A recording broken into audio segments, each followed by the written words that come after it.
ನಮಸ್ತೆ, ನಾನು ನಿಮ್ಮ ಮನೆ ಹುಡುಗ ಮಾತಾಡ್ತಾ ಇದ್ದೀನಿ. ಬೆಳಿಗ್ಗೆ ಎದ್ದರೆ ಪೇಪರ್ ಓಪನ್ ಮಾಡಿದ್ರೆ ಬ್ರೇಕಿಂಗ್ ನ್ಯೂಸ್ಗಳು ಬಂದರೆ ಫಸ್ಟು ಬರೋದೇ ಹೆಣ್ಮಕ್ಳು ಕಾಣೆ ಆಗಿರೋದ್ರ ಬಗ್ಗೆ. ಸೊ ಅದಕ್ಕೋಸ್ಕರ ಸೋಷಿಯಲ್ ಅವೇರ್ನೆಸ್ಗೋಸ್ಕರ ಇವರೊಬ್ಬರು ಗೌರವ್ ಅಂತ ಇವ್ರ ಹೆಸರು, ಇವರು ಒಂದು ವಿಡಿಯೋ ಮಾಡಿದ್ದಾರೆ.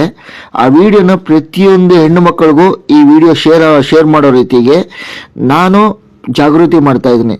ಸರ್, ಜಾಗೃತಿ ಯಾರು ಮಾಡ್ತಾ ಇದ್ದಾರೆ ಅನ್ನೋದು ಮುಖ್ಯ ಅಲ್ಲ, ಎಷ್ಟು ಜನಕ್ಕೆ ಆ ಜಾಗೃತಿ ತಲುಪ್ತಾ ಇದೆ ಅನ್ನೋದು ಮುಖ್ಯ.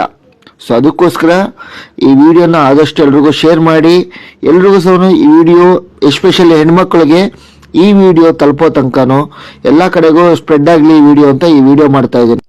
ನೀವು ಎಷ್ಟೋ ಕಡೆ ಈ ಮೆಜೆಸ್ಟಿಕ್ ಬಸ್ ಸ್ಟ್ಯಾಂಡ್ಗಳ ಹತ್ರ ಮತ್ತು ಇನ್ನು ಕೆಲವು ಕಡೆ ಈ ಥರ ರಸ್ತೆ ಪಕ್ಕದಲ್ಲಿ ಈ ಥರ ಬಸ್ಗಳನ್ನ ಹಾಕೊಂಡು ಕೂತಿರ್ತಾರೆ. ಆ ಬಸ್ಗಳ ಪಕ್ಕದಲ್ಲಿ ಒಂದೇ ಒಂದು ಚೂರೇ ಚೂರು ಜಾಗ ಇರುತ್ತೆ, ಅಂದರೆ ಫುಟ್ಪಾತ್ಗಳು ಪಕ್ಕದಲ್ಲಿ ಜನಗಳು ತಿರುಗಾಡೋ ರೀತಿಗೆ ದೊಡ್ಡ ದೊಡ್ಡ ಬಸ್ಗಳು ನಿಂತಿರೋ ಜಾಗದಲ್ಲಿ ನೀವು ನೋಡಿರ್ತೀರ, ಅಬ್ಸರ್ವ್ ಮಾಡಿರ್ತೀರ. ನೋಡಿ, ಈ ಥರ ಕೂತಿರ್ತಾರೆ, ಈ ಥರ ಒನ್ ಬೈ ಒನ್ ಪಕ್ಕದಲ್ಲಿ ಹಾಕೊಂಡಿರ್ತಾರೆ. ಅಲ್ಲಿ ಹೆಣ್ಣುಮಕ್ಕಳು ನೀವು ಈ ಥರ ಜಾಗದಲ್ಲಿ ನೀವು ಟ್ರಾವೆಲ್ ಮಾಡೋದ್ರಿಂದ ಏನಾಗುತ್ತೆ, ನಾಳೆ ದಿವಸ ನೀವು ಟೆಫ್ಟ್ ಆಗೋ ಚಾನ್ಸಸ್ ಇದೆ. ಅಂದರೆ ನಿಮ್ಮನ್ನು ಯಾರಾದರೂ ಅಪಹರಣ ಮಾಡುವ ಸಾಧ್ಯತೆಗಳಿದೆ. ಸೊ ಅದರಿಂದ ಆದಷ್ಟು ಸಹ ಈ ಥರ ಒಂದು ಜಾಗಗಳಿದ್ದಾಗ ಆದಷ್ಟು ಅವಾಯ್ಡ್ ಮಾಡಿ. ಸೊ ನೀವು ಅದಕ್ಕಿಂತ ಸಪ್ರೇಟಾಗಿ ಜನಸಂದಣಿ ಎಲ್ಲೆಲ್ಲಿರುತ್ತೆ ಆ ಜಾಗದಲ್ಲಿ ಹೋಗಿ. ಒಂಟಿ ಯಾವತ್ತೂ ಸಹ ಈ ಥರ ಜಾಗದಲ್ಲಿ ಈ ಥರ ಒಂದು ಇಷ್ಟು ಜಾಗಗಳಲ್ಲಿ ನೀವು ಟ್ರಾವೆಲ್ ಮಾಡೋದನ್ನು ಯಾವತ್ತೂ ಮಾಡೋಕ್ಕೆ ಹೋಗಬೇಡಿ. ಹೇಳೋಕ್ಕಾಗಲ್ಲ, ಒಳ್ಳೆಯವರು ಇರ್ತಾರೆ, ಕೆಟ್ಟವರು ಇರ್ತಾರೆ.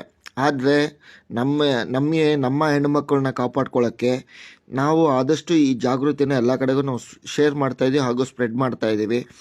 ನೀವು ಅಷ್ಟೇ ಎಲ್ಲ ಕಡೆಗೂ ಈ ಇನ್ಫಾರ್ಮೇಷನ್ನ ಫಾರ್ವರ್ಡ್ ಮಾಡಿ. ಅದಕ್ಕೆ ಕನ್ನಡದಲ್ಲೂ ನಾನು ಹಾಕ್ತಾ ಇದ್ದೀನಿ, ಇಂಗ್ಲೀಷಲ್ಲಿ ಗೌರವ್ ಅವರು ಹೇಳ್ತಾ ಇದ್ದಾರೆ. ಸೊ ಕೇಳಿಸ್ಕೊಳ್ಳಿ. So it's my humble request to everyone, every single girl who is watching this video, please note this and never walk on the path like this.